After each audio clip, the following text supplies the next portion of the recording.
जानकी बुआ नहीं रही, 1 सप्ताह पहले ही ये मनहूस खबर मुझे मिली थी। जानकी बुआ से बरसों पहले किया वादा मुझे याद आ रहा था। मैं मौके की तलाश में थी।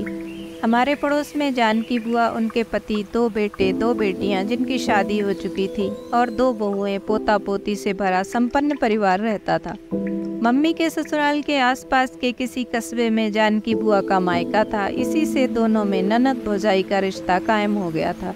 मुझे भी जानकी बुआ से खास लगाव था। घर में कुछ खास बनता मुझे ज़रूर खिलाती। बाजार जाती तो कभी क्लिप, तो कभी सुंदर सा दुपट्टा, कभी कुछ मेरे लिए ज़रूर लेकर आती। एक बात मुझे बहुत अजीब लगती, बुआ कभी अपने पति से बात नहीं करती। घर में मम्मी पापा को हर मसले पर एक दूसरे की राय, हंसी मजाक, तो कभी गंभीर विषय पर विचार विमर्श करते देखा करती। पर बुआ का कमरा अलग था और उनके पति का अलग। दोनों भैया और भाभी भी उनसे बात नहीं करते थे। बिरजू नाम का एक आदमी जो बाजार से सामान लाने से लेकर किचन में दोनों भाभियों की मदद करता, वही उनको खाना, नाश्ता, दवाई वगैरह देता था। मेरी उत्सुकता उम्र के साथ साथ बढ़ती जा रही थी, पर कभी हिम्मत नहीं होती थी बुआ से पूछने की।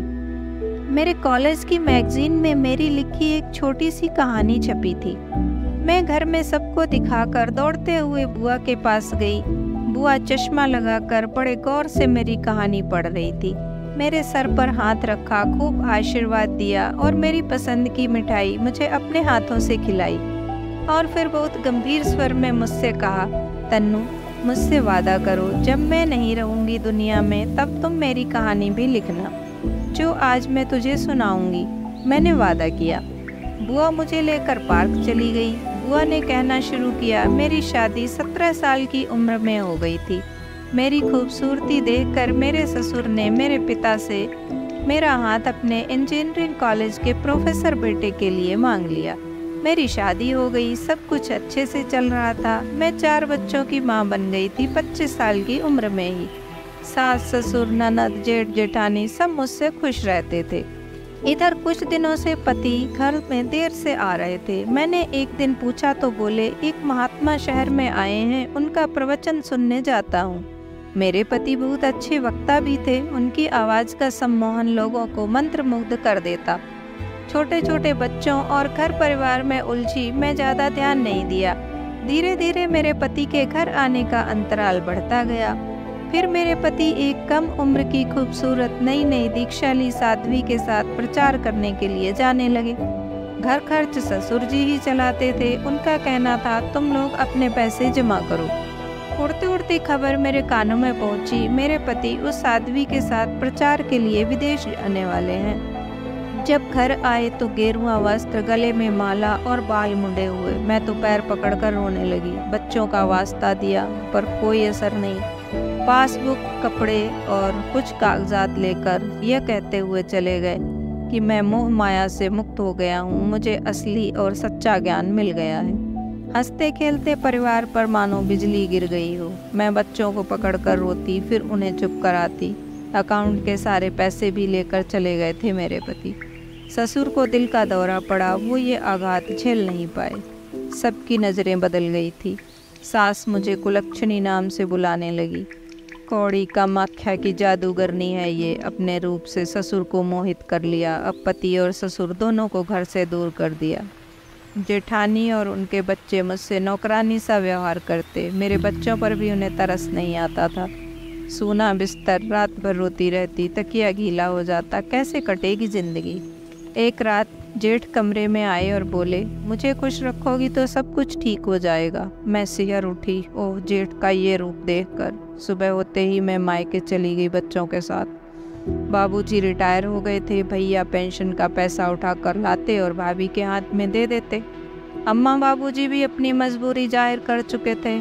हमारा बुढ़ापा इन्हीं के सहारे कटेगा, हम लोग मजबूर हैं जानकी। भाभी भी गिरगिट की तरह रंग बदल चुकी थी।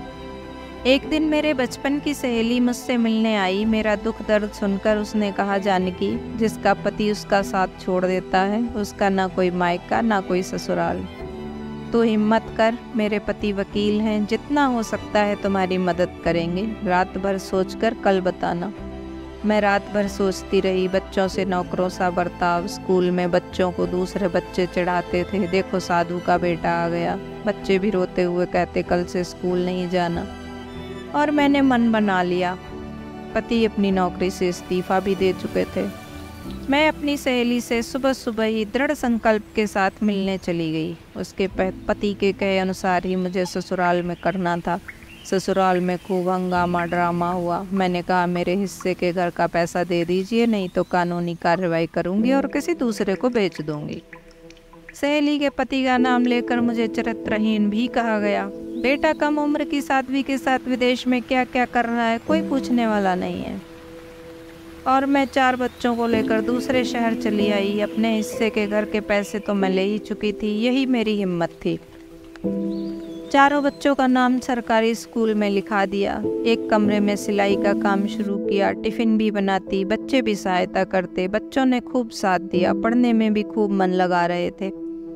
बाहर की दुनिया एक अकेली जवान औरत के लिए कितनी खौफनाक होती है, ये कड़वी सच्चाई मेरे सामने आ रही थी। मजबूरी में मैं सिंदूर लगा रही थी। जिसके नाम से मैं नफरत करती थी, उसी के नाम का सिंदूर लगाना, उफ कितना मुश्किल था ये काम। छोटा सा सिलाई सेंटर और टिफ़िन का काम मुझे सोचने का वक्त नहीं देता, पर कभी कभी आंखें बरस पड़ती। समय गुजरता गया। बेटा वरुण और वैभव दोनों नौकरी करने लगे। उन्होंने पहले दोनों बहनों की शादी करने के बाद ही अपनी शादी करने का संकल्प लिया था। दोनों बेटियां भी स्कूल में टीचर हो गई थी। दोनों की शादी खूब धूमधाम से हो गई। शादी से पहले सुनने में आया कि मेरे पति लौट आए हैं और यहाँ आना चाहते हैं। मैंने साफ इनकार कर दिया। नासूर बने जख्म रिसने लगे थे। मैंने दोनों बेटियों का कन्यादान लोटा रख कर किया। दोनों बेटों की शादी भी अच्छे से हो गई थी। बच्चों ने मेरा काम करना नौकरी लगते ही छुड़वा दिया था। एक दिन दिनहीन से मेरे पति हाथ जोड़े दरवाजे पर खड़े थे। आंखों से पश्चाताप के आंसू बह रहे थे। मुझे माफ़ कर दो जानकी। और मैं पत्थर बन चुकी थी। चाहती तो लात मार कर बाहर कर देती, चाहकर भी मैं ऐसा ना कर सकी।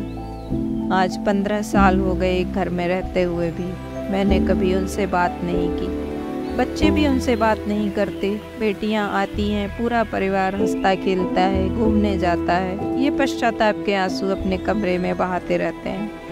मेरी ज़िंदगी के खूबसूरत पल को जिसे इस इंसान ने तिल तिल कर मरने के लिए छोड़ दिया। मेरे बच्चों का बचपन, मेरी जवानी, सब कुछ इस इंसान ने दांव पर लगाकर दर दर की टोकरें खाने के लिए छोड़ दिया। बच्चे गर्व करते हैं मुझ पर। बहुएं और दामाद भी मेरी बहुत इज्जत करते हैं। और ये इंसान घर के एक कोने में बेकार की चीज़ जैसा पड़ा आंसू बहाता रहता है। पोता पोती भी उसके पास नहीं जाते। जो भी मुझसे इसके बारे में पूछता है, मैं कहती हूँ मेरा तथाकथित पति है जो अपनी जिम्मेवारियों से मुंह मोड़कर सन्यासी बनने गया था। आज सब कुछ होते हुए भी इतना अकेला है कि अकेला कमरे में पड़ा आंसू बहाता रहता है। महात्मा जी और उनके चेलों ने इसकी जमा पूंजी खत्म होते ही आश्रम के कामों में लगा दिया और जब बीमार पड़ा और कमज़ोर हो गया तो भगा दिया। इसके घर वालों ने भी इसे नहीं रखा और यहाँ भेज दिया। ये उदाहरण है हमारे समाज के उन मर्दों के लिए जो शादी कर बच्चे पैदा करते हैं और फिर सन्यासी बनने चले जाते हैं। उनका यही हश्र होता है।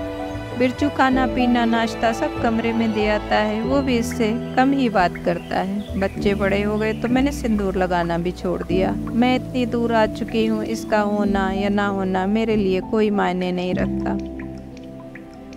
औरत त्याग, ममता, सहनशीलता की देवी होती है, पर उसका एक रूप ये भी है। पूरा वातावरण बोझिल हो चुका था। बुआ बोली, मैं दोबारा अपने मायके भी कभी नहीं गई, ना ही ससुराल से कोई रिश्ता रखा। सब ठीक हो जाने पर उन लोगों ने नज़दीकियां बढ़ानी चाही, पर मैंने और बच्चों ने साफ इनकार कर दिया। शाम हो चुकी थी। हम दोनों वापस धीरे धीरे घर की ओर बढ़ने लगे। मैंने बुआ का हाथ जोर से अपने हाथों में पकड़ रखा था। दोस्तों, यह थी आज की कहानी। आपको कैसी लगी? अपने विचार ज़रूर साझा कीजिएगा। Thank you.